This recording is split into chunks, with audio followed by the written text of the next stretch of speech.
خب دوستان برگشتیم با یه ویدیو خفن دیگه.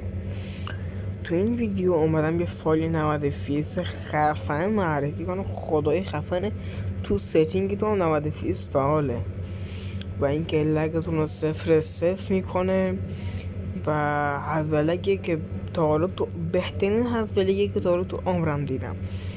برای اینکه بتونید فایل رو دانلود کنید و عضو کانال تلگرامی بشین چون فایل اونجاست و لینک کانال تلگرام تو توضیحات ویدیو هستش. و اینکه آموزشم اینه که فایل رو در پوشه اندروید دیتا و پوشه تنسن کپی میکنید. خب دوستان بریم سراغ گیم پلی و ویدیومون.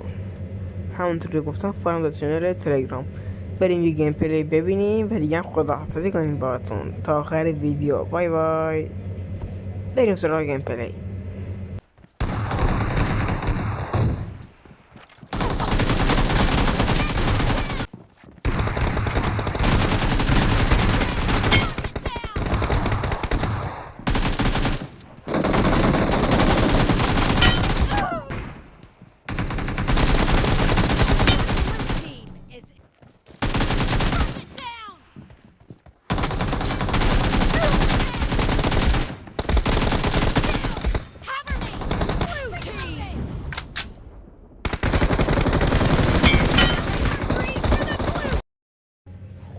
دوستان امیدوارم از این گیم پلی و ویدیو خوشتون اومده باشه.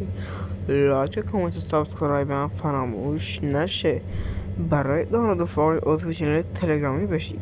تا ویدیوی بعدی، خدا نگهدار. See you.